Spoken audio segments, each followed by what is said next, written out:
Napakawalang hiya mo talagang tao. Pinagsasaing ka pero iniwan mo para lang sa sabong. Nasaan na ba yung manok na yan at pauupuin ko sa kaldero yan? Hoy, ano ko ba naman? Nung uyin mo mukha mo. Tumataas ang dugo ko sa'yo ha. Akin niyang mga manok na yan. Wag! Huwag pong idamay to. Wala silang alam sa galit mo, no? Kaya nga ipapaalam ko sa kanila kung paano ako magalit eh. Ako na lang, wag na sila. Bakit? Kasya ka ba sa kaldero? Hindi! Eh bakit ka ba nagagalit? Eh hindi naman nasunog yung sinaing ah. Hindi nga nasunog pero nalata naman. Eh hindi ko na kasalanan kung biglang naubusan ng gas ang tangke na yan. Kung hindi naubos ang gas ng tangke, baka nasunog. Pero nalata nga eh. Sino kakain yan ha? Mga manok mo. Mas malambot pa sa lugaw, linti ka talaga. Ay sige, subukan mo ako saktan doon ah. Napupuno na rin ako sa'yo ha. Buong buhay ko nilaan ko sa'yo para maging masaya ka. Lahat ng sahod ko napupunta sa'yo. Lahat ng pagkalalaki ko binigay ko sa'yo. Minsan natutulog akong hubad ang aking dangal para lang mapaligaya ka. Buisit! Nagdadrama ka pa. Ano akala mo sa sarili mo? Artista ka? Ha? Aray ko! Aray naman! Eto pa, buisit ka! Oo, doon na naman! Aray! Nagpapakapagod ako sa munisipyo magtrabaho habang ikaw, pasabong-sabong ka lang, ha? Yan, masakit? Tama lang yan sa'yo. Aray ko naman, lintik ka! Tama na!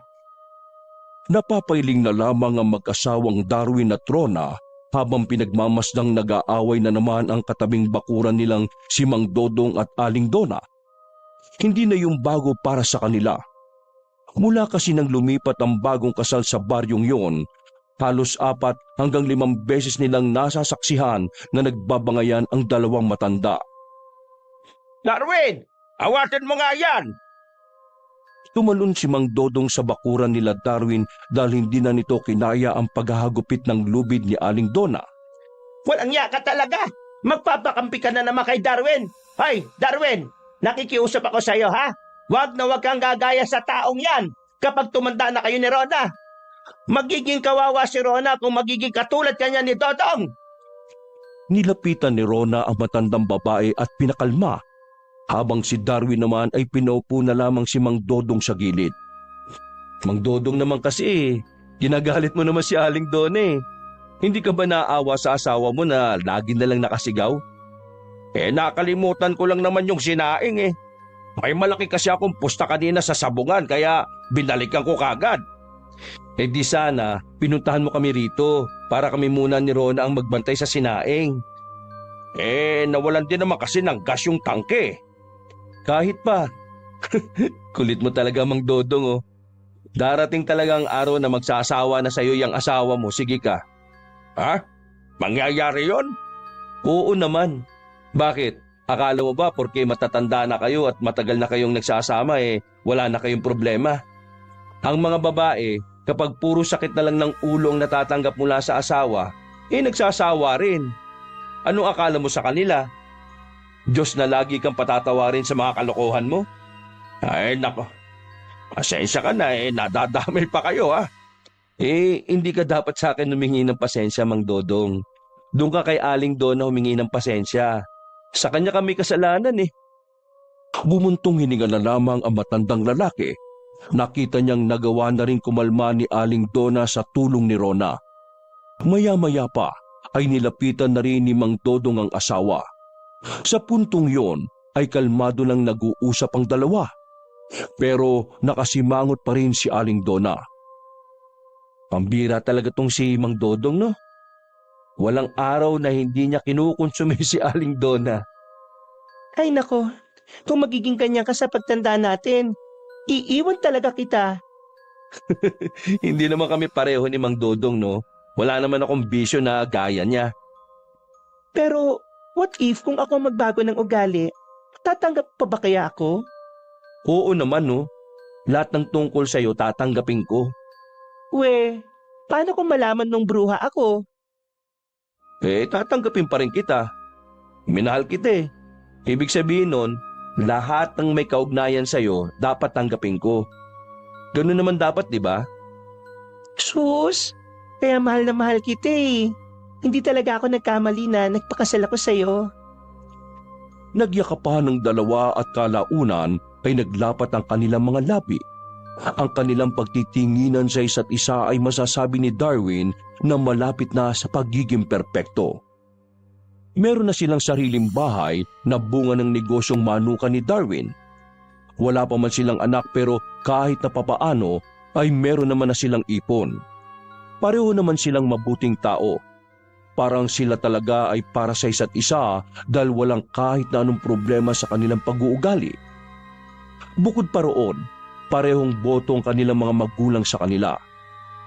Kaya naman hindi naging mahirap para sa kanila na tuluyan ng itali ang isa't isa. Mahal, alis lang ako saglit ha. Dadalawin ko lang yung manuka natin. Ngayon talaga? Gabi na. Sasaglitin ko lang. Nag-text kasi si Richard eh. May ilang mga manok daw ang nawawala. Nawawala? Paano mawawala eh? Di ba nasa kulungan naman? Yun nga rin ang aalamin ko kaya sasaglitin ko lang muna. Tawagan o i-text na lang kita kung may problema ha. Okay, sige. Humalik si Darwin sandali sa noo ng asawa. Kumaway pa ito nang makalabas na ng kanilang bakuran. Bago tuluyang mapalayo, napatingin pa si Darwin sa kanyang asawa ulit. Sakto naman na nakatingin din yun sa kanya. Pero sa hindi malamang dahilan, nakita niya yung seryoso ang muka at parang napakamakahulugan ng tingin. Hindi na siya huminto sa paglalakad, pero inamin niya sa sarili na nawirduhan siya sa babae. Hindi kasi yun ang unang beses na nasaktuhan niyang gano'n ang reaksyon ng mukha ni Rona. Naiisip tuloy ni Darwin noon kung may nagawa ba siyang kasalanan na hindi sinasabi sa kanya ng asawa. Ganun pa man, inalis na muna niya yun sa isipan. Pagkarating niya sa kanilang manukan, naabutan niya si Richard na nakaupo at nakahawak pa sa ulo. Parang malalim ang iniisip nito at bakas ang stress sa mukha. Oh, Richard, ayos ka lang ba? Sir Darwin, hindi ko kasi talaga mahanap yung 4 na manok na nawawala eh. Nagtataka nga ako kasi iniwan ko naman kanina na nakakandado yung kulungan nila. Kanina, habang kumakain ako doon sa bahay, narinig ko na nag-ingay yung mga manok. Kaya pinuntahan ko naman kaagad, sir. Kaso, naabutan ko kulang na sila ng 4. Kung nandito lang kasi yun sa farm, di sana makikita ko kaagad yun. Pero wala talaga, sir eh. Hindi kaya merong magnanakaw na nakapasok dito? Kung meron po magnanakaw, dapat po mag-iingay yung mga aso ko, sir. Kita nyo naman po, yung bahay na tinutulugan ko nandito lang din sa farm natin. Parang kilala ng mga aso yung nagbukas ng kulungan kanina eh. Kilala? Sino naman kaya yung gagawa nun nakakilala natin? Ikaw lang naman nung katiwala ko. Ewan ko ba, sumasakit na nga din yung ulo ko kakaisip eh. Nangihinayang ako dun sa 4 na manok. Ay nako, wag mo na masyadong isipin. May stress ka pa at makakasakit ka pa niyan eh. Hayaan mo na yun. Magpapakabit na lang tayo ng CCTV bukas na bukas din. Magpapabili ako kay Mang Dodong sa bayan. Pasensya na po talaga, sir ha. Ibawas nyo na lang po sa sahod ko yung 4 na manok. Uy, ano ka ba? Hindi na kailangan no. Wala kang kasalanan sa nangyari. Ang may kasalanan yung magnanakaw na yon. Kaya wag ka mag-alala. Mahuhuli din natin yon. Nako, maraming salamat po talaga, sir ha. O sige na, magpahinga ka na't anong oras na rin. Tinapik ni Darwin ang balikat ni Richard. Nagmamadaling maglakad ang lalaki patungo sa bahay nito na matatanaw lang din mula sa kulungan ng mga manok. Isang malalim na paghinga na lamang ang nagawa ni Darwin. Napalingon siya sa mahabang kulungan ng mga manok. Maging siya ay napapaisip din kung sino nga ba ang maaring gumawa ng bagay na yon sa kanila. Iling-iling na umalis si Darwin sa manukan nila. Habang nasa daan, bigla niyang nararamdaman na parabang may taong nakasunod sa kanya. Binagalan niya ang paglalakad at pasimpleng lumingon-lingon. Pero wala siyang nakitang tao. Hindi siya maaaring magkamali sa kanyang kutob may taong nakasunod sa kanya. Kaya nang may mapadaang tricycle, pinara niya yung kagad kahit na malapit lang naman ang kanyang uuwian. Bayad do, sabi ni Darwin na makababa na siya sa harapan mismo ng kanilang bahay. Pagbukas niya ng gate, nasipat niya sa loob ng bahay ang kanyang asawa. Abala yung nagtutupi ng nilabang damit habang nasa sala. Tumilay ang ngiti ni Darwin. Masaya siyang pumasok sa bahay at diretso halik kay Rona. Ano raw nangyari? Nakatakas yung 4 na manok. Hinala namin may nagbukas ng kulungan. Hindi raw tumatahol yung mga aso kaya naisip namin, baka kilala natin yung gumawa nun. Kilala? Kasi naman kaya? Si Mang Dodong? Pansabong naman ng mga manok at hindi pangkatay eh. Labo talagang si Mang Dodong. Hindi naman ugali ni Mang Dodong ang ganun eh. Hindi ba, kahit naluko-luko yun, alam natin na mabuting tao si Mang Dodong. Kailangan nating mahuli kung sino man yon. Kasi baka ubusin niya yung mga manok natin. Huwag ka mag-alala, mahal. Bukas na bukas, makikisuyo ako kay Mang Dodong. Narinig ko kasi kanina pupunta siya sa bayan eh. Magpapabili na lang ako ng CCTV sa kanya. Nawala ang ngiti ni Rona. Parang nakaramdam ito bigla ng kaba. Nag-alala naman si Darwin dahil sa naging reaksyon ng kanyang asawa. Mahal, may nasabi ba ako mali? Tumingin ng seryoso si Rona sa kanya. Hindi makikitaan ng pagiging malambing ang mga matang yon. Hindi na napigilan ni Darwin na magtaka at mawirduhan. Dahil pansin niya na napapadalas na ang pagiging ganon ng babae. Uy, Rona, ano ba problema? Bigla na lang tumawa si Rona at binato pa siya ng damit sa muka. Napangangan na lamang si Darwin dahil sa ginawa ng babae. Ang seryoso mo masyado, mahal. Ha? Pinaprank lang kita. Tinitingnan ko lang kung anong reaksyon mo kapag seryoso ang mukha ko. Kalma lang, ako pa rin to, no? Oh, sandali lang ilalagay ko lang itong mga damit sa itaas. Umalis ang babae at naiwang mag-isa si Darwin sa sala. Nawala ang kanyang kaba, pero hindi niya maalis-alis sa isipan ang ganong itsura ng mukha ni Rona. Kahit na hindi niya sabihin, alam niya sa sarili na nakakatakot si Rona kapag yon ay naging seryosong tao. Kinabukasan, araw ng linggo, isang balita ang gumulantang sa buong barangay. Habang nasa manukan si Darwin at Richard, narinig nila ang sinabi ng napadaan na ali. Nagtayuan ng balahibo ng 2 lalaki dahil sa unang pagkakataon, merong bumaboy sa simbahan. Sinabuyan ng dugo ang loob ng simbahan? Grabe naman.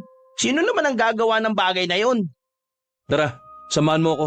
Naiintriga ako dyan Sandaling iniwan ng 2 ang manukan. Malapit lang naman ang simbahan sa kanila. Ilang minuto lang ay nakarating na rin sila doon. Maraming taong nakikiosyoso. Nakiraan pa sila bago pa nila makita ang loob. Diyos ko naman, parusahan sana ng Diyos ang gumawa nito. Sir, tingnan niyo yung nasa gilid. Tinuro ni Richard ang 4 na manok na nakasalansan sa gilid ng pader. Kilalang kilala ni Darwin ang mga manok na yon dahil merong tag sa paa. Noong mga sandaling yon, dito na nakumpirma ng 2 na may kung sinong ang kumuha ng manok sa kulungan nila. At ang mas masaklap pa, ginamit yon para bastusin ang tahanan ng Diyos. Sir, yan yung nawawala nating manok Narinig sila ng ibang tanod na naroon. Dahil doon, inimbitahan sila sa barangay at saka nagbigay ng salaysay. Pagkatapos, salubong ang kilay ni Darwin na lumabas ng barangay. Lalo siyang naiintriga kapag iniisip kung sino ang maaaring gumawa nun. Mamaya darating na yung CCTV. Ikakabit din natin kaagad ha. Ikaw ang magbabantay sa monitor. Kailangan nating malaman kung sino yung siraulong kumuha ng manok natin.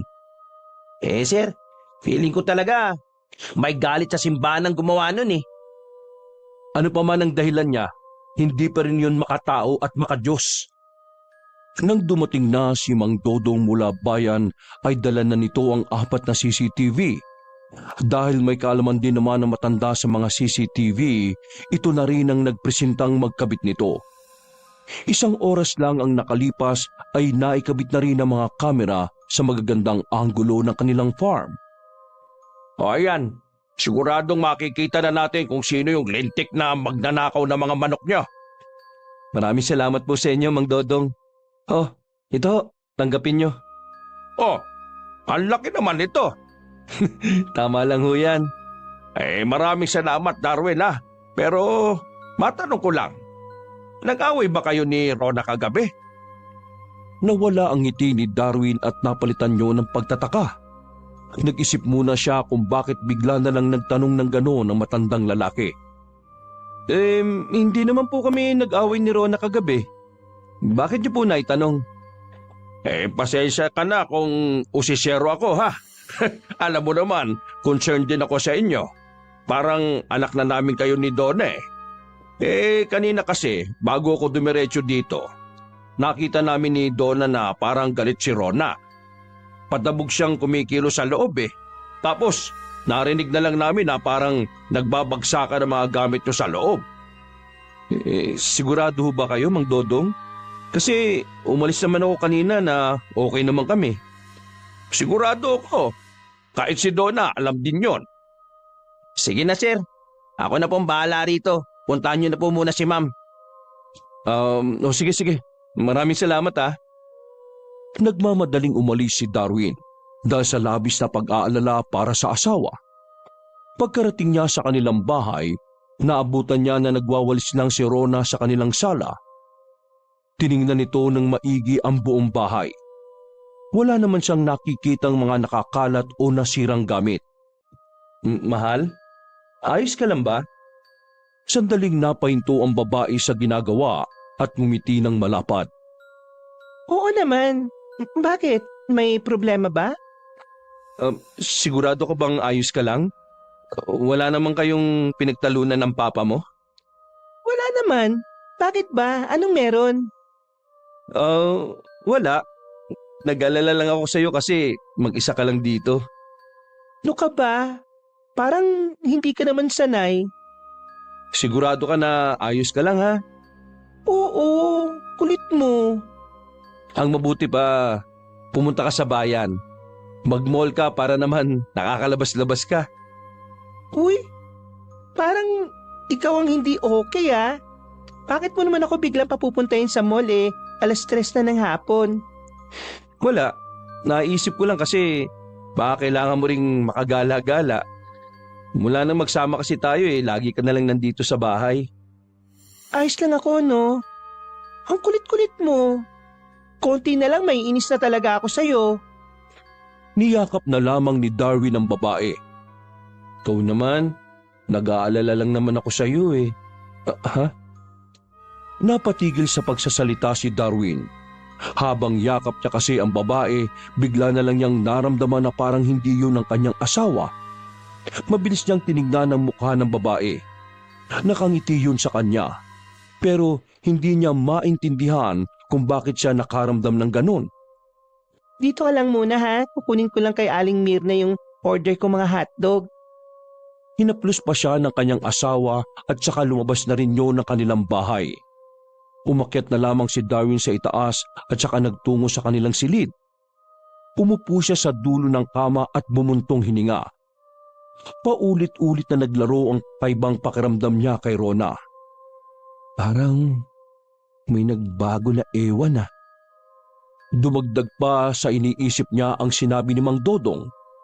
Hindi niya magawang hindi paniwalaan ang matanda. Alam niyang hindi naman gagawa ng kwento si Mang Dodong. Para makasigurado, naisipan niyang kumpirmahin na lang din yon kay Aling Donna. Pagtayo niya, may kung anong matigas na bagay ang nasagi ng paa niya sa ilalim ng kama. Sinilip niya yun doon. Isang kahon na yari sa kahoy ang nakita niya. May butas sa gitna ang kahon. Sinilip niya sa loob kung anong laman. Nakita niyang may mga papel doon. Kaya naman binuksan niya ang kahon. Bumungad sa kanya ang mga letter na sinulat lang sa pangkaraniwang papel. Oh, Hindi naman ito yung mga letter na binibigay ko sa kanya nung high school pa kami Dahil sa kuryosidad, napilitan si Darwin na buksan ang isa sa mga liham na naroon. Binasa niya ang nakasulat. Dear Ria, masaya na ang buhay ko ngayon. Kasal na kami ni Darwin. May sarili na rin kaming bahay. May negosyo na rin. Kaya sana wag mo na akong guluhin. Hayaan mo na akong maging ako. Maging masaya ka na lang din sana sa kung ano ang buhay na meron ako ngayon. Sana rin, wag ka na ring mabuhay pa sa mundong ito. Tuluyan ka na sanang mawala sa buhay ko. Dahil hindi ako makakapayag na guluhin mo pa ulit ako. Naningkit ang mata ni Darwin matapos basahin ang mga nakasulat doon. Naguguluhan siya sa sulat. Maraming tanong ang bigla na lang nabuo sa kanyang utak. Sino si Ria? Anong hayaan maging siya? Pagtingin ni Darwin sa petsa kung kailan ginawa ang sulat, nakita niyang kamakailan lang yon. Halos magdadalawang linggo pa lang ang nakalilipas. Sandali. Naguguluhan talaga ako Bakit siya gumagawa ng letter pero iniipon lang din niya dito? Sino ba talaga tong Ria na to? Kinuha niya pa ang isang liham para magbasa ulit. Dear Ria, hindi ka na makakabalik pa sa mundong ito. Nagpapagamot na ako. Kapag tuluyan na akong gumaling, hindi ka na magkakaroon ng pagkakataon na sumingit pa sa buhay ko. Ito pa. Dear Ria, lubayan mo na ako. Ako lang ang nag-iisang anak ni Papa. Isa pa. Ito. Dear Ria, bakit mo sila sinaktan? Ako ang nalalagay sa alanganin sa ginagawa mo. Napakasama mong tao. Anong ibig sabihin ng mga sulat na to? Napasabunot sa sariling buhok ang lalaki dahil hindi niya malaman kung sino si Ria. Hindi na niya binasa pa ang ibang liham na naroon. Kasi pakiramdam niya, mabubuang na siya sa mga susunod niyang mababasa. Windang ang lalaking si Darwin. Hindi niya inakala na may ganong sikreto pala ang kanyang pinakamamahal na asawa. Nang marinig na nakabalik na si Rona, ay nagmamadaling ibinalik ni Darwin ang kahon sa ilalim ng kama. Bumaba agad si Darwin at hinarap ang asawa na parabang walang nangyari. Pinilit niyang kumilos ng normal para hindi makahalata si Rona. Mula nang mabasa niyang tungkol kay Ria na hindi niya alam kung sino, tila nagkaroon ng kaunting pagbabago ang pagtingin sa asawa. Pakiramdam niya tuloy, nagpakasal siya sa isang tao na hindi niya pala talaga lubusang nakikilala. Ganun pa man, nanatiling mahal niya pa rin si Rona. At sinabi niya sa kanyang sarili na gagawin niya ang lahat maging maayos lamang ang buhay nito. Sa kabila ng mga nalaman niya, sinubukan niyang ibalik sa dati ang tingin niya sa kanyang asawa. Mas lalo niya itong minahal. Habang lumilipas sa mga araw, nararamdaman niya na mas lalong nagiging maganda ang kanilang relasyon. Kumusta naman dito? Wala namang nangyayari kakaiba rito? Lunes ng gabi nang dalawin ni Darwin ang manukan nila. Naabutan niya si Richard na abalang naglilinis sa paligid ng kulungan. Ayos naman, sir. Wala naman naging problema. Araw-araw ko rin tinitingnan yung monitor pero wala naman ako nakikita sa CCTV na kahina-hinalang tao. Mabuti naman kung ganun. O sige na, mauna na ako Ay, sir! Napatigil si Darwin sa paglalakad at tumarap muli kay Richard. Oh, bakit? May nakalimutan ka ba? Alam ko po medyo personal itong tanong ko. Pero sana po ayos lang. Bakit? Ano ba yon? Sige, tanong mo. Ano po kasi, may kakambal po ba si Ma'am Rona? Kakambal? Kanina po kasing 7:00, dumaan ako sa simbahan para bumili ng sampagita. nakita ko po si Ma'am Rona. Ibig ko pong sabihin, akala ko po nung una si Ma'am Rona yon. Nakasuot po kasi siya ng kulay itim eh. Itim po lahat ng suot niya, sir ah. Lalapitan ko po sana para batiin. Kaso, hindi ko na lang tinuloy. Parang nanlilisik po kasi yung mga mata niya, sir eh. Tapos, kakaiba po yung ngiti niya. Nalito po ako. Kasi alam ko na hindi naman po ganun ang suutan ni Ma'am eh. Tsaka, hindi po ganun ang reaksyon ng mukha niya. Para sa akin, si Ma'am Rona po yung tipo ng tao na madaling kausapin kapag nakita mo sa daan. Teka. Seryoso ka ba sa sinasabi mo? Yes, sir. Kaya nga napatanong po ko sa inyo kung may kakambal si Ma'am Rona eh. Kasi, hindi rin ako makapaniwala na siya yun. Kasi talaga, sobrang layo po eh. Walang kakambal si Rona. Nag-iisang anak lang siya ni Tatay Delfin. Kaya imposible ang sinasabi mo. Napakamot na lang sa ulo si Richard. Pinagpalagay na lamang nito na nagkamali lang siya ng nakita. Pasensya na sir ah. Baka kamukha nga lang yata yun ni Ma'am Rona. Dala lang siguro ng pagod ko, sir. Ay sige po, balik na po ako sa bahay. I-review ko na lang po yung CCTV bago ako matulog. Nang umalis si Richard ay napatulala na lang si Darwin. Kahit na alam niyang imposibleng magkaroon ng kakambal ang asawa niya, hindi niya maiwasan na mag-isip ng kung ano-ano. Lalo pat hindi pa rin niya nalalaman kung sino nga ba talaga si Ria. Magulo ang utak ni Darwin habang naglalakad siya pauwi ng kanilang bahay. Natigil lang ang pagmumuni-muni niya nang makasalubong niya si Aling Donna sa daan. Nagmamadali yun at parabang natataranta. Darwin, alam mo na ba nangyari? Nangyari? Bakit po? Ano pong meron? Si Pastora Nelly, yung ninang niyo sa kasal, pinatay. Ho? Ano ho? Bumilis ang tibok ng puso ni Darwin nang marinig ang sinabi ng Ali. Para siyang niyakap ng kilabot dahil sa kanyang nabalitaan. Hindi siya makapaniwala ng isa sa kilala niyang pinakamabuting tao sa barangay ay wala na. Tumama si Darwin kay Aling Donna. Pagdating nila ng simbahan, marami ng kapulisan ang naabutan nilang nandoon. Nang piliting sumilip ni Darwin sa mga nagkukumpulang tao sa bukana ng simbahan, nakita ni Darwin sa loob na wala ng buhay si Pastora Nelly. Nakapulog tayo sa mismong harapan ng altar ng simbahan. Hindi na nakita ni Darwin ng malapitan ng pastora, pero base sa mga nakakita, maraming saksak sa katawan ang pastora. Sino naman ang walang awa na gagawa nito sa kanya? Napakawalang puso naman nun. Ang sabi ng nagtitinda ng sampagita may nakita raw siyang nakasuot na mahabang itim, nakapantalon din ng itim. Galing daw sa loob ng simbahan. Tapos, babae raw. Hindi nga lang nakita yung mukha. Babae? Magagawa ito ng isang babae?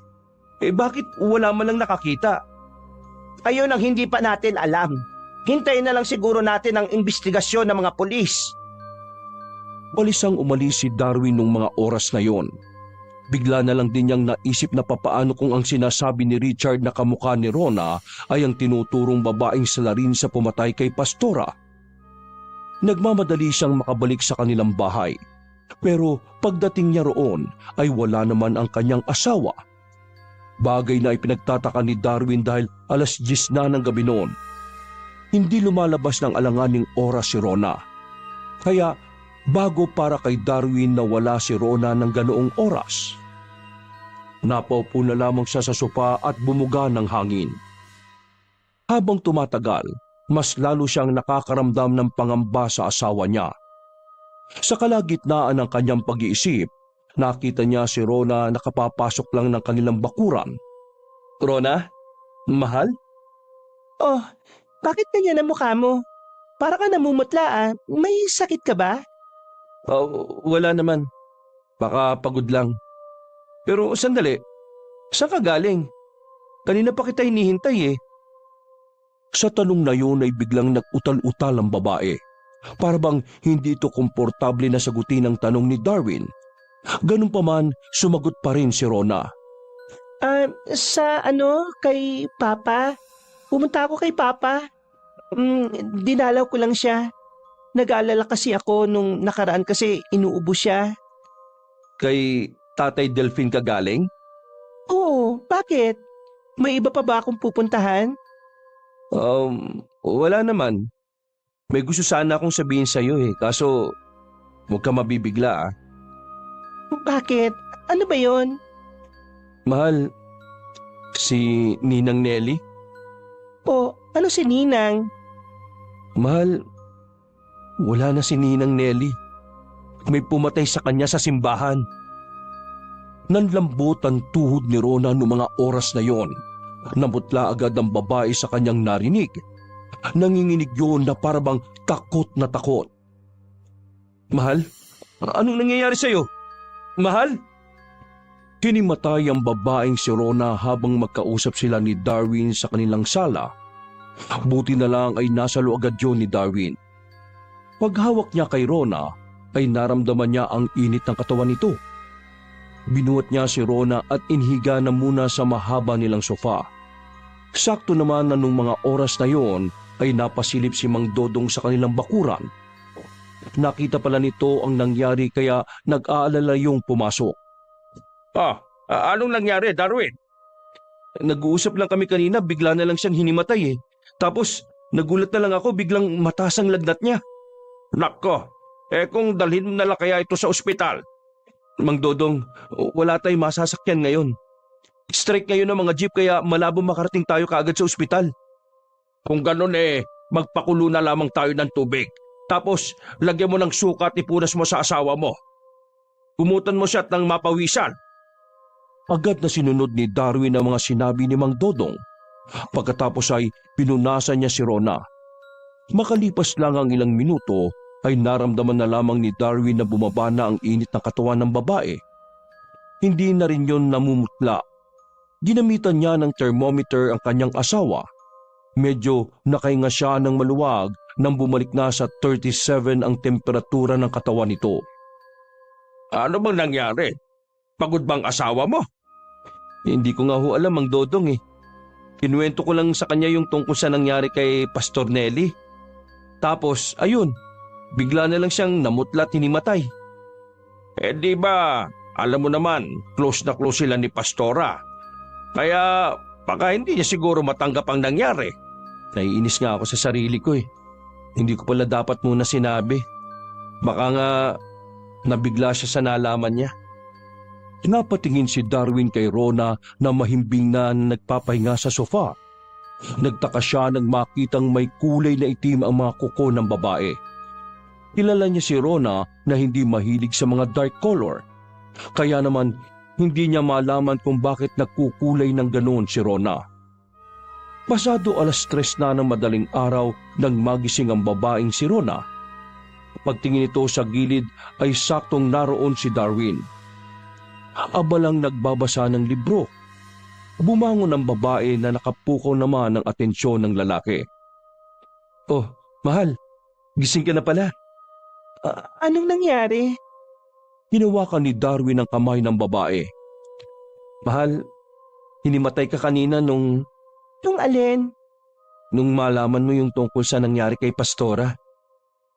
Otomatikong bumakas ang pagkabahala sa mukha ni Rona. Pero sa halip na pag-usapan yon ay agad nitong iniba ang paksa. Nagugutom ako, mahal. Pwede mo ba akong paglutuan na makakain? May ulam tayo sa baba. Yung may sabaw sana.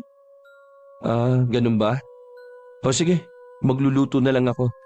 Hintay mo ako Paglabas na paglabas ni Darwin ng silid, nadinig niyang isinarado agad ng babae ang pinto. Umiling-iling na lamang si Darwin. Aminado siyang unti-unti na siyang nababahala sa kanyang asawa. Pero dahil labis ang kanyang pagmamahal sa babae, hindi niya yun magagawang iwanan. Mabilis na natapos ni Darwin ang pagluluto ng soup na ibibigay sa asawa. Pero nasa hagdan pa lamang siya, naririnig niyang nagsasalita na si Rona sa loob. Dahan-dahan niyang idinikit ang kanyang tenga sa pintuan para mapakinggan ang sinasabi ng babae. Nakikiusap ako sa iyo, Ria. Lubayan mo na ako. Stang! Nakakaramdam man ng takot ay pinilit na lamang ni Darwin na isiping normal lang ang lahat. Nang tumahimik na sa loob ng silid, maingat niyang itinulak ang pinto. Pagsilip niya sa loob, nanlalaki ang kanyang mga mata nang makita si Rona na tila nagiba. Nakasuot na ito ng mahaba at kulay itim na kasuotan. Ang mga mata nito ay nanlilisik na nakatingin sa kanya. Agad na pumasok sa isipan niya ang paglalarawan ni Richard tungkol sa nakita nitong kamukha ni Rona. Parehong-pareho yun sa nakikita ni Darwin sa mga oras na yon. Sino ka? Bakit kamukha mo ang asawa ko? Nasaan si Rona? Anong ginawa mo sa kanya? Nasaan si Rona? Wala na, kasi ako na ito. Sabi mo sa akin kung nasaan ang asawa ko. Kung hindi, Sasaktan mo ang katawang ito? Kaya mo ba, Darwin? Unti-unti ko na siyang buburahin.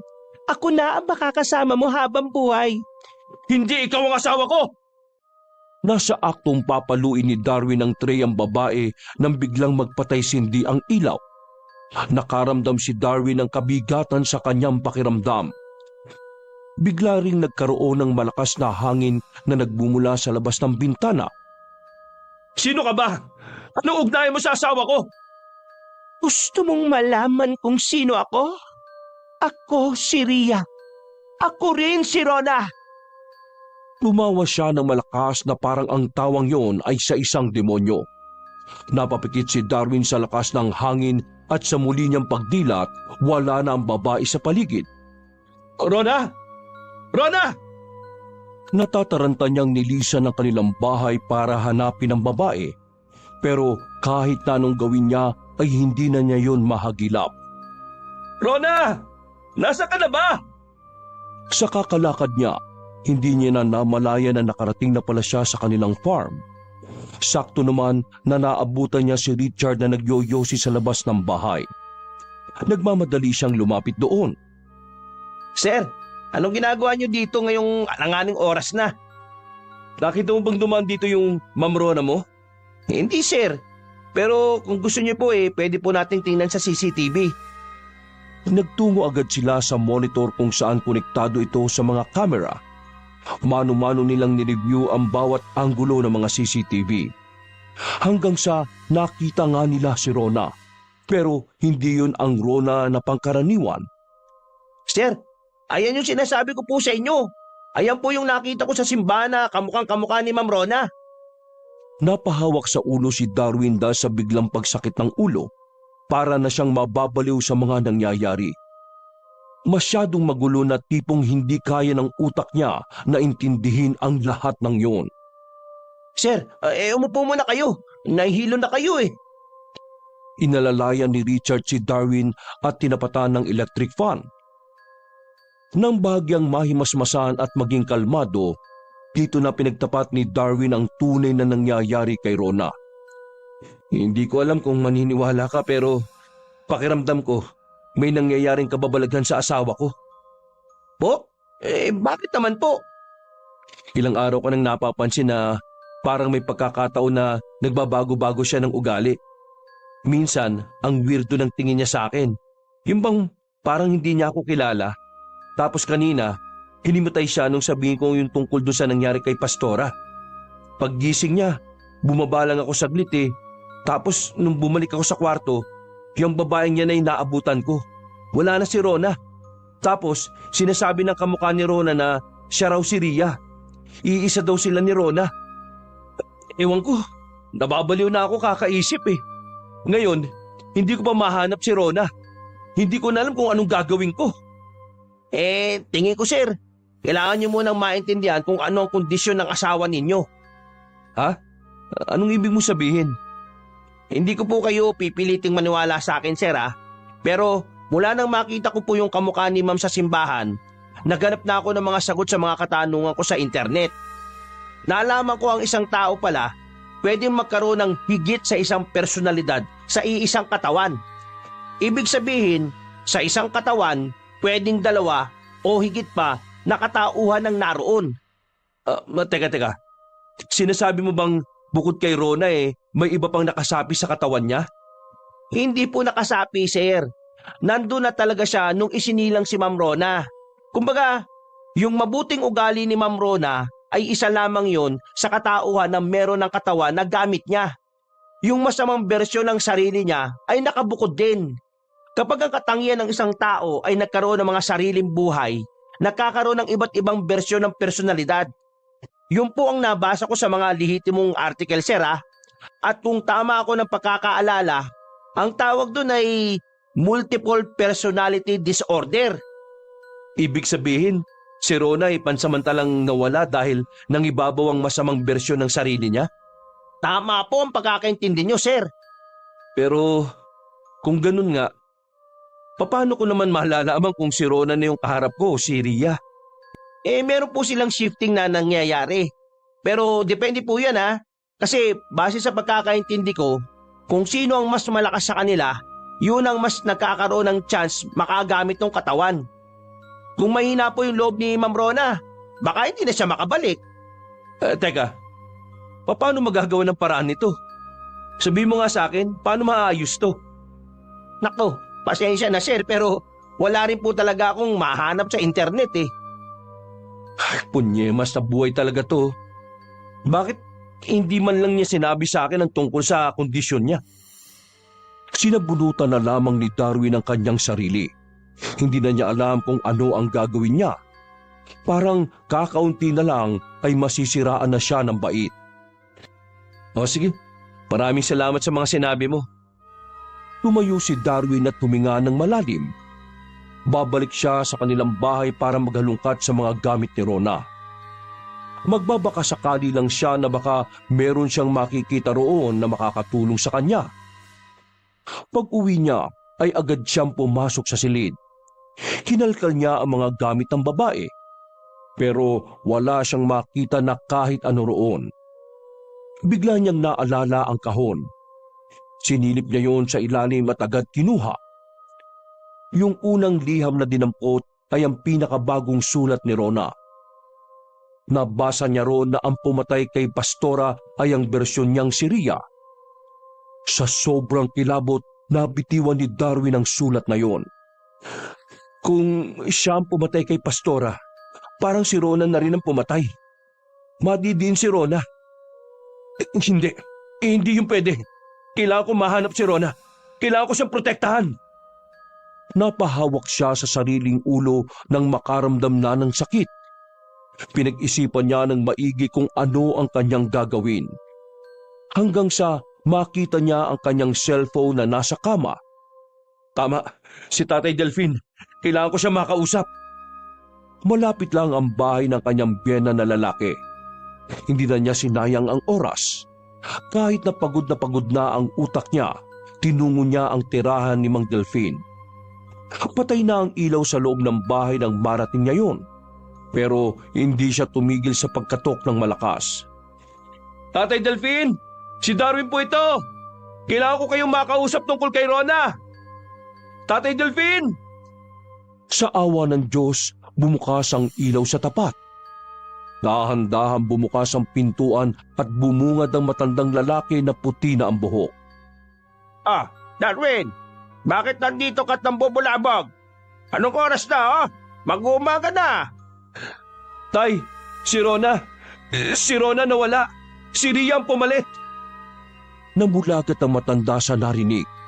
Hindi nito inaasahan ang sinabi ni Darwin. Diretso naman pumasok si Darwin sa loob. Tay Delphin naman, bakit hindi niyo sinabi sa akin ang tungkol sa kakaibang kondisyon ni Rona? Teka. Ulitin mo nga sinabi mo. Si Rona nawawala. Si Ria ang pumalit. Paano mong...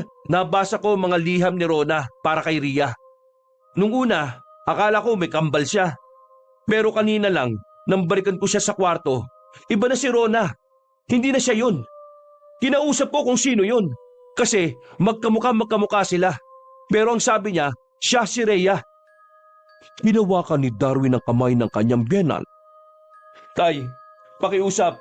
Sabihin niyo sa akin lahat ng nalalaman niyo. Gusto ko makabalik si Rona at tuluyan nang mawala yung Rhea na yun. Huminga ng malalim si Mang Delfin. Nang lalambot itong naupo sa sofa at sandaling natulala. Darwin, Maraming katauhan ang nasa katawan ng asawa mo. Hindi mo alam kung bakit at papaano nangyari sa kanya yon. Pero bata pa lang siya ganun na siya. Kahit kami rin noon, nalilito sa kilos niya. Nung kapapasok niya lang sa high school, doon na namin nalaman na meron siyang dissociative identity disorder. Kada personalidad sa katawan niya, may kanya-kanyang pagkakakilanlan. May kanya-kanyang pangalan. Nung una, akala namin ayos lang. Kaya mild lang ang ginawa naming therapy sa kanya sa tulong ng isang psychiatrist. Pero nang biglang lumitaw ang katauhan ni Ria, doon na nagbago ang lahat. Hindi na namin siya makontrol. Marahas si Ria. Mapanakit siya. Bayolente ang ugali niya. Hindi siya nagiging masaya hanggat wala siyang nasasaktan. Hindi na kaya magamot si Ronan noon dahil mas nangingibabaw na si Ria. Kaya naman humingi na kami ng tulong sa isang pari na dating albularyo. Sa kahusayan ng albularyo at sa kapangyarihan ng Diyos, nagawa niyang ikulong si Ria at tuluyan ng mangibabaw si Rona. Alam niyo ba kung nasaan ang pari at albularyong yun? Kailangan natin siya. Matagal na siyang patay dahil sa katandaan. Hindi ko alam kung meron pang may kakayahan na patahimikin ulit si Ria. Darwin, natatakot ako. Ngayong lumabas na si Ria gagawin na niyang isinumpa pa niya noon bago siya mawala. Papatayin niya lahat ng tao na nagsisilbi sa Diyos. Darwin, anak, kailangan natin siya mapigilan. Kung hindi, mas lalong malalagay sa pag-anib si Rhoda. Pero paano nga natin magagawa yun? Paano? Sinipa pa ni Darwin ang sopa sa sobra nitong inhi sa sarili. Naiiyak na lamang siya dahil wala siyang kayang gawin. Susubukan kong pakiusapan si Ria. Huwag mong gawin yan. Hindi mo kilala si Ria. Hindi lang siya basta tao o personalidad na nabuhay. May isang demonyo si Ria. Diablo ang nagiging kapit niya sa mundong ito. Delikado ang gagawin mo, Darwin. Diablo? Demonyo? Naalala ni Darwin ang nangyari sa loob ng silid ng mga oras na nakausap niya si Ria. Sa puntong yun lang niya naintindihan na hindi pangkaraniwan si Ria. May ibibigay akong sulat galing kay Rona. Sinulat niya ito nung bago pa lamang kayo ikasal. Sandaling may kinuha ang matanda sa drawer nito. Bumalik ito, hawak na ang piraso ng papel. Ikaw lang ang may karapatang bumasa niyan, kaya hindi ko yan binuksan kailanman. Basahin mo. Pinakabahan si Darwin ng marahan niyang buklatin ng papel. Nang basahin niya ang maikling liham, napahagulgol na lamang si Darwin. Dahil ang nakalagay sa liham na yon ay ang sinabi ni Rona na isa pang paraan para mawala si Ria. Yun ay ang pagpaslang sa iisang katawan na ginagamit nila. Hindi ako papayag. Gagawa ko ng paraan. May Diyos. Hindi niya pababayaan si Rona. Hindi! Tumakbo paalis ang lalaking si Darwin. Hinanap niya ulit ng hinanap ang babae.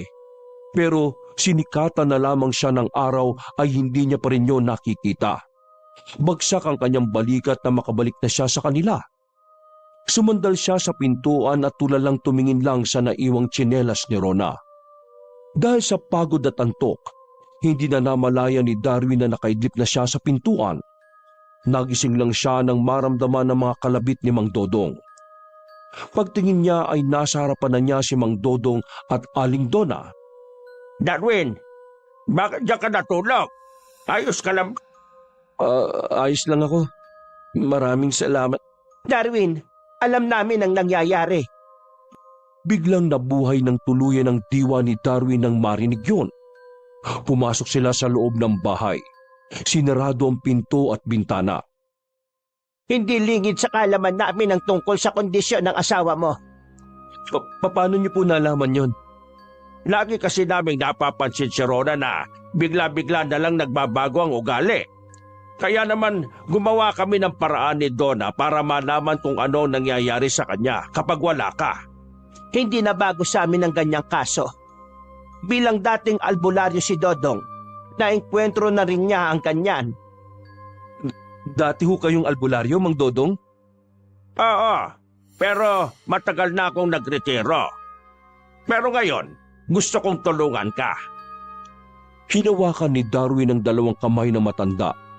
Umiiyak itong nagmamakaawa. Mang Dodong, nakikiusap po ako.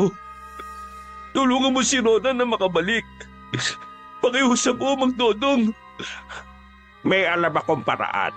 Ang kailangan natin gawin mapalayas ang demonyong nakakapit sa katauhan ni Ria. Ano pong ibig niyo sabihin? Maswerte tayo dahil hindi magawang saniban ng demonyong katawan ni Rona. Mahirap para sa demonyo na pasukin ang katawan ng isang tao kung maraming personalidad ang naroon. Kaya naman sa halip na sa katawan, inangkin na lang ng dyablo ang katauhan ni Ria. Ang mismong karakter niya, ang personalidad. Ang ibig niyo sabihin, hindi talaga si Ria ang nakita nating masamang bersyon? Si Ria pa rin yun. Pero sadyang nangingibabaw lang ang dyablo sa katauhan niya. Kapag napalayas natin ang demonyo, malaki ang tsansa na makabalik si Rona. Kasi kung magiging masama lang si Ria nang dahil sa kagagawa ng demonyo, maaaring tulad ni Rona, mabuti rin si Ria. Sabihin niyo, Mang Dodong, ano ang una nating gagawin? Kailangan mong mahanap si Ria. Kailangan natin siyang maikulong sa isang silid para magawa na ang pagpapalayas ng dyablo. Huminga ng malalim si Darwin. Nagkaroon siya ng pag-asa sa mga sinabi ni Mang Dodong. Nung umagang yun, wala nang tulog-tulog na maayos. Pinuntahanan niya si Richard. Abala pa ang binata sa pag-aasikaso ng manok pero pinatigil na niya yun. Mas mahalaga para kay Darwin ang kanyang asawa kumpara sa mga manok na yun. Wala ba kayong alam, sir, na pwede niyang puntahan? Naglalakad na sila sa gilid ng kalsada habang tirik ang araw nung tanghaling yun. Hindi ko kilala si Ria eh. Hindi ko alam kung ano-ano yung mga lugar na gusto niyang puntahan. Kaya lilibutin natin ang buong lugar natin, mahanap lamang siya. Sir, kung duman tayo sa simbahan, di ba ang sabi niyo, mga nagsisilbi sa Diyos ang balak niyang paslangin? Oo, tama ka. Oo, dun nga. Lumiko ng direksyon ng dalawa. Nang marating ang simbahan, sa tapat pa lang ay nagtataka na sila kung bakit wala pa ring nagbubukas ng simbahan. Samantalang tanghaling tapat na nung mga sandaling yon. Kahit ang nagtitinda ng sampagita sa tabi ng simbahan ay wala rin. Ganon din ang naglilinis doon. Sir, paano ba natin mahuhuli si Ma'am Rona? Ria. Binuksan ni Darwin ang sling bag at pinakita ang panturok na naroon. Hindi ko alam kung tatalab ito pero kailangan pa rin natin subukan. Tara na, masama na ang pakiramdam ko.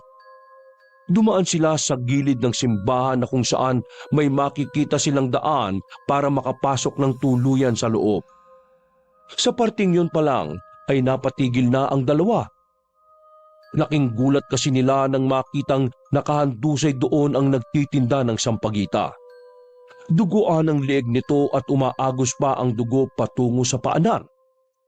Kahit nagtitindigan ng kanilang mga balahibo ay wala silang magawa kundi ang hakbangan yon. Pagpasok nila sa loob ng simbahan, natagpuan nila roon ng dalawang matre na tulad ng nagtitinda ng sampagita ay nakabulagta na rin. Duguan at wala na rin buhay.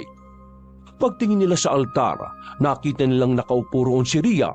Suot-suot pa rin ito ang mahaba at itim na kasuotan na parabang kay kamatayan. Itigil mo na ito, Ria! Nasa loob ka ng tahanan ng Diyos! Biglang tumawa ng malakas si Ria. Nag-e-echo pa yon sa buong simbahan. Tahanan ng Diyos? Kung talagang tahanan ito ng Diyos, bakit wala siya rito? Bakit ako nakakapasok sa lugar na ito kung ito naman ay kanyang tahanan? Ibig sabihin lang nito, ang lugar na ito ay isa lang malaking bahay na tinatawag na simbahan. Hindi ito tahanan ng Diyos! Manda ka, Richard. Sir, parang delikado po yata. Nagawa niya nga makapasok dito sa simbahan eh. Ibig sabihin, sobrang lakas niya. Kung natatakot ka, hindi na kita pipilitin pa. Ako na lang. Sir! Biglang tumakbo si Darwin palapit sa babae. Pero dahil may sa demonyo ang babaeng yon, hindi pa nakakalapit si Darwin ay bigla na lamang itong tumilapon sa pader. Tumama ang likod ng binata, dahilan para hindi agad yon makatayo. Namalaya na lamang ni Darwin na nasa harapan na niya si Rhea. Darwin, huwag kang humadlang sa mga gusto ko. Hindi ka ba pwedeng mamatay? Aagawin pa kita kay Rona. Gumalaw ang mahabang upuan doon. Tumatawa naman ng maglakad na palabas ng simbahan si Rhea. Sir, kailangan na po nating umalis dito. Baka tayo bang maipit sa krimeng ginawa niya? Inalalayan ni Richard ang amo na si Darwin. Nagmamadali sila makaalis doon bago pa may makakita ng mga bangkay ng mga biktima. Bumalik na muna sila sa farm. Sa bahay ni Richard ay pansamantala nitong pinagpahinga si Darwin. Dumadaing pa rin ang lalaki sa sakit ng likod. Pakiramdam ni Darwin, pinalo siya ng malakas na tabla sa likuran. Buisit! Buisit talaga! Paano ko ba siya mahuli ng ganon kung demonyo ang kalaban ko? Kainis! Buisit na buhay to, oh! Lumipas pa ang maghapon na walang napala si Darwin. Pinaghahanap na naman niya ang babae pero hindi na naman niya makita. Dakong alas 5 ng hapon, kumalat na ng tuluyan ng nangyari sa simbahan. Maraming naalarmang tao dahil sa pangyayari. Iniisip ng karamihan ay merong serial killer na gumagala sa kanilang lugar. Umuwi na lamang si Darwin sa kanilang bahay. Kabado siya dahil alam niya kung sino naman talaga ang may kagagawa ng lahat ng yun. Pagpasok niya sa bahay, nakaramdam siya ng lungkot. Parang kailan lang kasama niya pa si Rona sa sala. Madalas silang nagkukwentuhan doon habang nagbibilang ng kinita nila sa manukan. Pero iba ang hapon na yon para kay Darwin. Sobrang iba dahil ilang araw na rin niyang hindi nakakasama ang asawa. Humiga na lamang siya sa sofa. Ramdam na ramdam pa rin niya ang pagkakalamog ng kanyang likuran. Nang ipikit niya ang mga mata, naramdaman niya na parang may tao sa main door. Hindi siya dumilat. Batid niyang si Rhea ang naroroon. Ramdam na ramdam niya ang mabigat na presensya. Darwin, huwag ka nang umasang makakabalik pa si Rona. Dahil ang katauhang ito ay tuluyan ng mangingibabaw. Ako na ang nagmamay-ari ng katawan na ito! Tumabi ang babae kay Darwin. Hinaplos nito ang mukha ng lalaki. Nagkukunwari namang tulog si Darwin para kumuha ng tamang pagkakataon. Tayo na ang magsasama, Darwin. Pangako, ipaparanas ko sa iyo ang... Hindi na naituloy ng babae ang pinagsasabi nito nang biglang may binunot si Darwin at saka tinarak sa liig ng babae ang pang-inject. Agad na napabagsak si Rhea sa sahig. Wala akong pakialam kung demonyo ka. Tatablang ka pa rin ng science. Nawalan ng malay ang babaeng si Rhea. Agad naman niyang kinontak si Richard para papuntahin. Ilang sandali lang, dumating na rin si Richard na dala ang isang lumang tricycle. Wala na silang pakialam kung mayroong makakita sa kanila. Isinakay nila si Rhea sa loob. Mabilis na pinatakbo ni Richard ang tricycle patungo sa farm. Pagdating, dinala si Rhea sa bahay ni Richard kung saan naroroon na rin si Mang Dodong at Aling Donna. Habang wala pang malay, tinalian nila ng maraming lupit ang babae. Nakagapos yun sa haligi ng bahay. Wala na ring sinayang na pagkakataon si Mang Dodong. Inilabas na rin ito ang lahat ng kailangan sa pagpapalayas ng demonyo. Mang Dodong, may tiwala po ako sa inyo. Pero kabisado niyo pa rin ba ang gagawin niyo kahit na matagal na kayong nagretiro? Kabisado ko pa. Hindi ako nakakalimot kahit kailan. Kayong dalawa, hawakan niyo ang kandilang ito. Kahit na anong mangyari, wag niyong papatayin ang sindi ng dalawang kandilang hawak ninyo. Ang gagawin niyo ay may pababasa ako sa inyong mga salita. Uulit-ulitin niyo yon hanggat hindi ako nagsasabing hinto. Kahit ano po gagawin ko. Kumuha ng maliit na kutsilyo si Mang Dodong at saka sinugatan ang palad ni Rhea. Pinatak nito ang dugo sa kulay puting tela na hawak ni Mang Dodong. Pagkatapos, kinuha naman ni Aling Dona ang tela at ipinasok sa isang garapon. Iniabot din naman ng ginang ang isang librong halos malaglag na ang bawat pahina. Pahina 66, pangalawang pangungusap. Basahin nyo na ngayon. Sabay nagbasa si Darwin at Richard. Malinaw na maayos ang bawat pagbigkas sa mga salitang hindi naman nila alam kung anong lingwahe.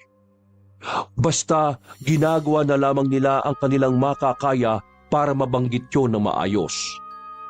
Maya-maya, sumabay na rin ang mag-asawang Dodong at Dona. Habang binibigkas nila ang mga salitang yon, napansin nilang nagkaroon na ng malay si Ria. Nanlilisik ang mga mata nitong nakatingin sa kanila, na kung makakawala lamang ito ay baka pinagpapapatay na sila ng babae. Sa halos 3 minuto na nilang pagbabasa, naging kulay itim na rin ang lahat ng mata ng babaeng si Ria. Lumayas ka sa katauhan ng babaeng yan. Umalis ka na sa personalidad ng taong yan sa ngalan ng kapangyarihan at pangalan ng Panginoon. Lumayas ka! Hindi ako aalis.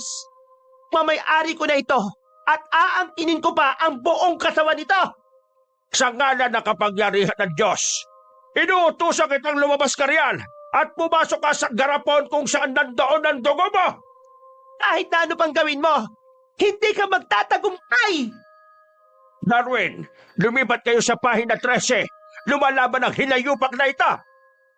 Agad namang sumunod ang dalawa at binasa ang mga nakalagay doon.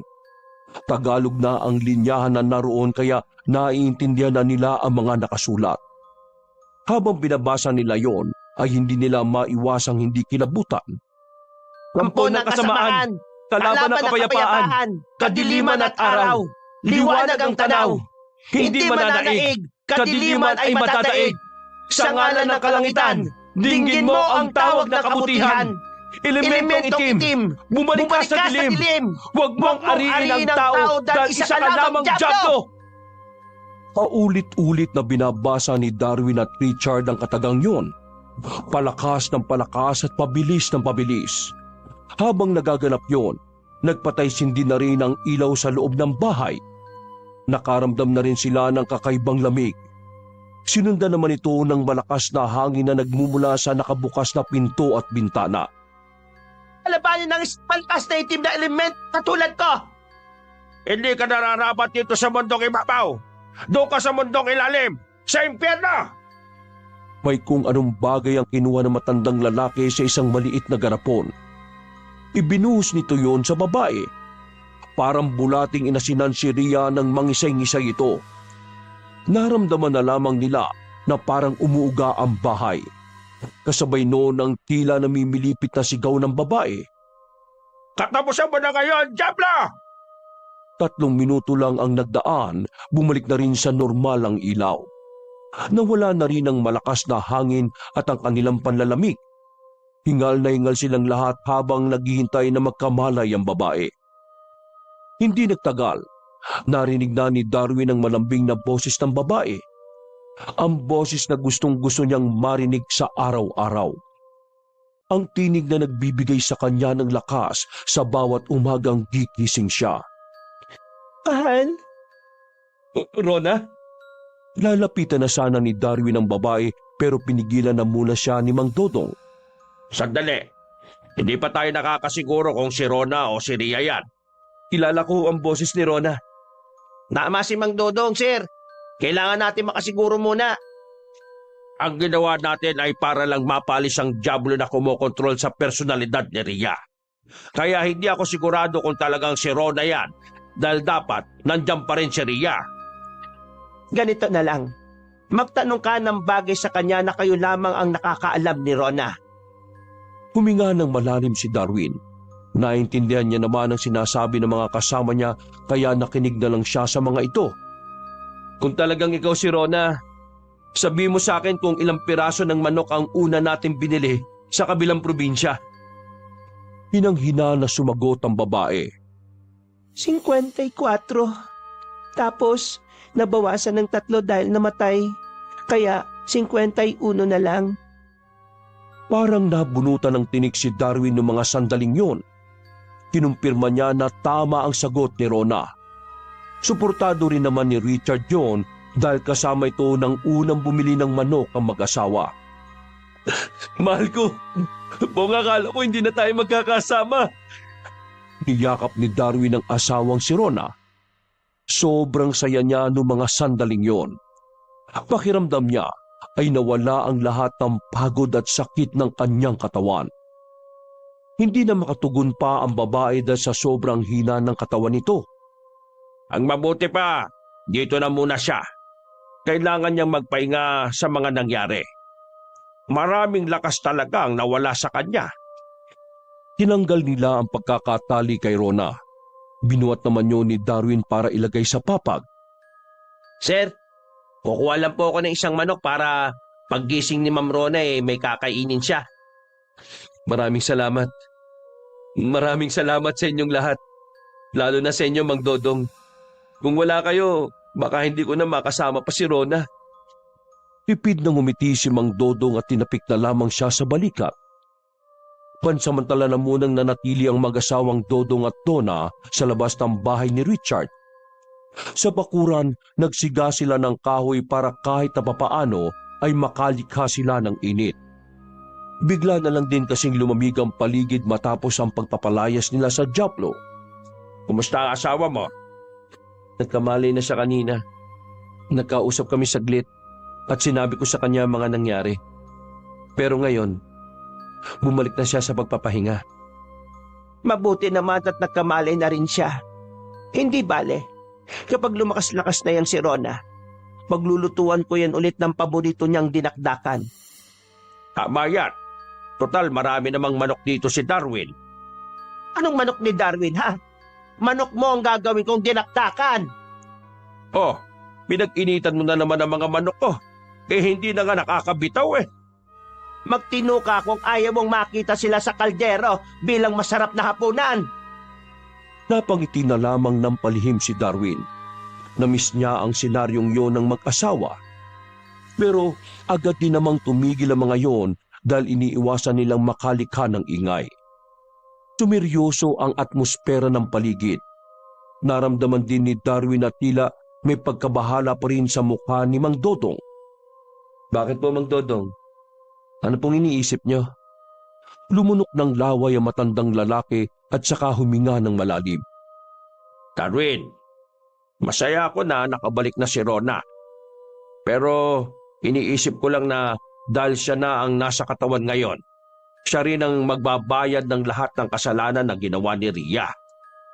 Parang gumuho ang mundo ni Darwin nang marinig ang sinabi ni Mang Dodong.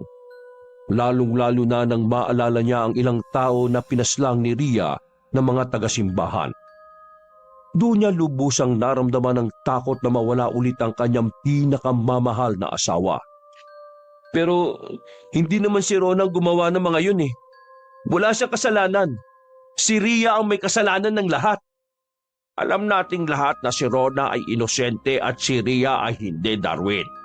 Pero dahil iisa lang ang katawan na ginagamit nilang dalawa, kasalanan ni Ria ay magiging paasanin din ni Rona. Alam kong mahirap tanggapin pero wala namang nakakaalam na si Ria ang gumawa ng mga yun, hindi ba? Tayo-tayo lang. Kung walang nakakita ng mukha ni Ria, hindi nila may isip na si Rona ang pumatay sa mga yun. Pero Darwin, anak, makinig ka. Kahit walang nakakaalam na si Ria ang salarin sa mga pagpatay, alam naman ng Diyos sa mga nangyari. Kung alam ng Diyos ang totoong nangyari, si Ria ang parusahan niya. Bakit kailangan madamay si Rona? Si Ria ay parte ni Rona. Alam nating pareho na iisa lamang sila pero nahati lamang sa dalawang bersyon. Iisa lang ang kaluluwa nila. At ang kaluluwang daladala ni Ria nung pumatay siya ng tao ay ang kaluluwa rin na meron si Rona. Isipin mong si Ria ang baliw na bersyon ni Rona na gumagamit ng katawang tao niya para pumatay. Alam kong alam mo rin na ang pinaparusahan sa mundong ito ay ang katawan ng tao na nagkasala at hindi ang personalidad ng isang tao. Ay naku, ang gulo. Mababaliw na ako sa kakaintindi sa mga yan. Akala ko magiging maayos ng lahat kapag nawala na si Ria at ang Diablo na yon. Pero bakit ganito? Bakit? Diyos? Nakikita ba ng Diyos si Rona ngayon? Kung oo, hayaan niya sana si Rona na mabuhay na maayos.